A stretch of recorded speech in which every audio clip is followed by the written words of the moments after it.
Good morning and welcome to Rise and 9. I am Jackie Kennon. And I'm Kristin Rogers. Welcome to our new streaming show. We're really excited to get this started. Gives us some extra time with you, the viewers, and to rehash news stories and also just talk a little bit about life. Yeah, every second of our regular newscast is structured of when we're doing what story. So this is a different format and it'll be fun to just have this new product of radio. Exactly, yeah. And we're going to be eating our breakfast while we are doing this streaming because typically that's what Jackie and I do as soon as the morning show ends is we grab a little food. So we just figure I'll just take you along with us. We can all eat breakfast together. Yeah, what do you have today for breakfast? You know, it's not exciting. I pretty much eat a yogurt every day for breakfast. I did add some candy corn to it on Friday because we had some candy laying around the newsroom. But typically just a yogurt. I kind of graze through the work day. We kind of have some funky hours, so it's just easier for me to go eat lunch once I get home after work around lunchtime and then eat like an early supper, but whatever works for you on this shift. Yeah, I have more of a lunch at 7 in the morning because I've been up since 1:30, but I have some chicken actually from the birds that my mom raised on the farm this summer, some sweet potato, kale, mushrooms, because I ate so much candy this weekend with it being Halloween and those trick-or-treaters. I bought way too much this year because last year we had the perfect amount, and I'm like, this year it's going to be a lot because of it on a Friday, and there was a lot. We had 102 trick-or-treaters at our house. I kept a tally. I love that. It was so fun to see them. Yeah, that's awesome. We have a bunch in our neighborhood too. We actually don't live very far from each other. Yeah, just a few miles away.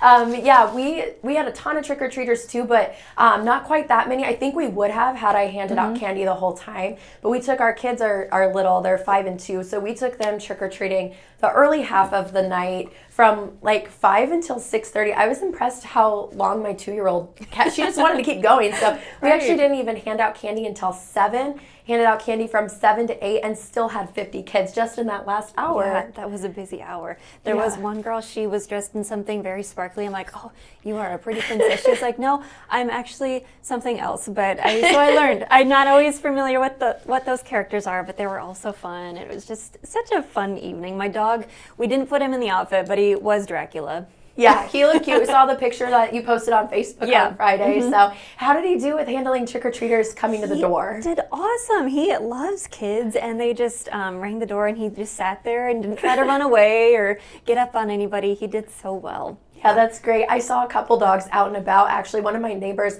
had his dog dressed up as a pumpkin, so that was really fun. Cute. It's a nice way to be greeted, you know, see a little dog in a costume. Pretty cute. I also dressed up some clementines like pumpkins, and I love it because it gets such a reaction from the kids, and I can hear them even as they're walking away. They're like, this is cool. I just use a little permanent marker to draw on clementines, some pumpkin eyes, and it's just a little variety. I still have a ton of candy in the candy bowl. If you don't want it, you can still have the traditional candy. But yeah, I love how creative people get, you included, but I saw so many things on Friday. One of my neighbors was giving out ice cream flavored pop.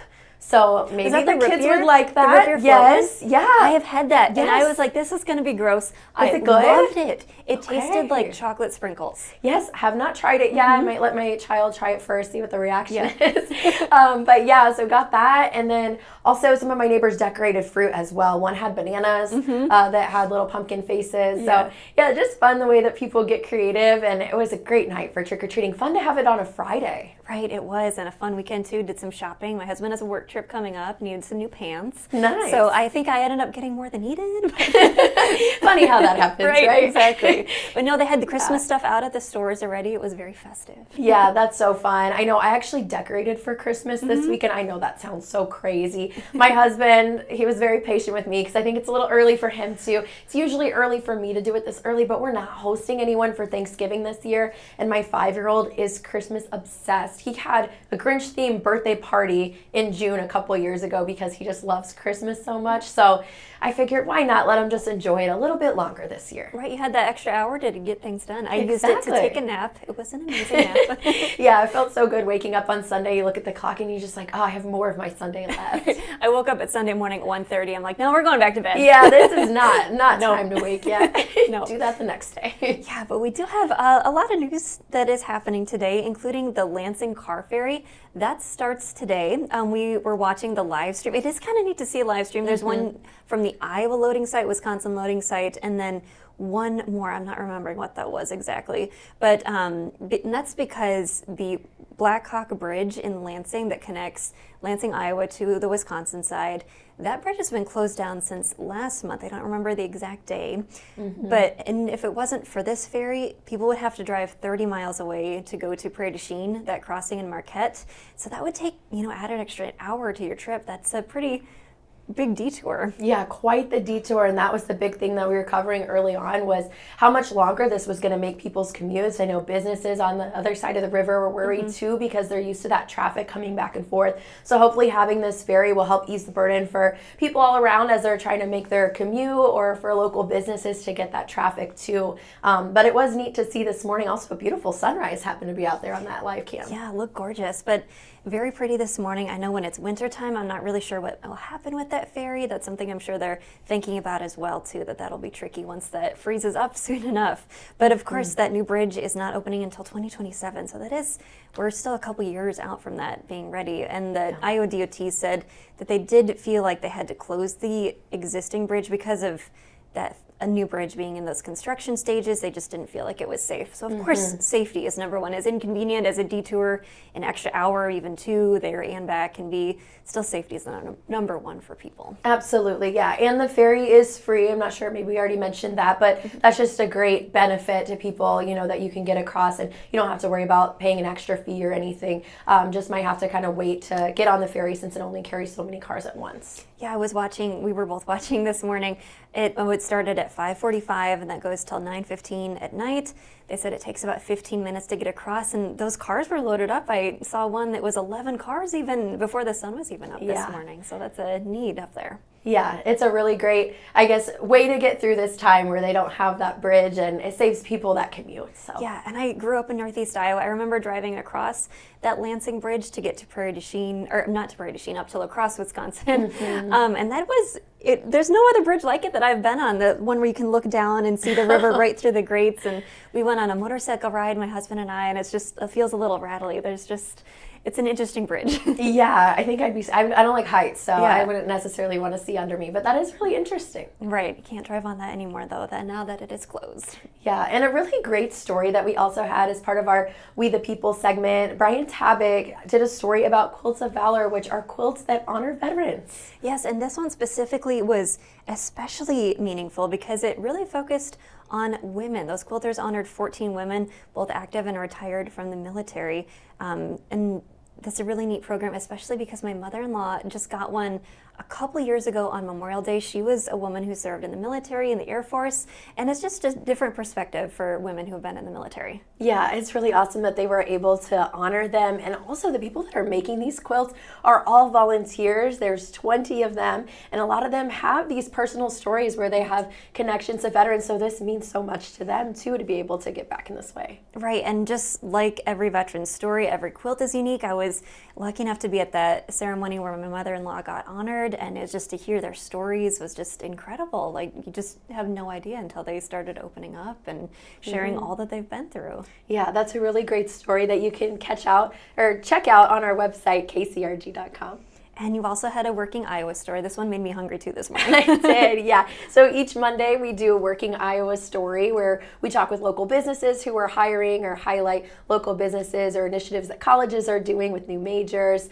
And we visited Lucy's in Cedar Rapids for this week's story, which is a loose meat sandwich shop, kind of similar to a Maid-Rite, but different. And it's over near the Oakland Road Hy-Vee in Cedar Rapids. It's actually a really cute little place, and the owner said, we're small, but we are looking to grow our team. So they're looking for workers for the actual restaurant. And then they also have a food truck that goes out to different events, corporate lunches, weddings, and they're looking for somebody that could even drive that truck.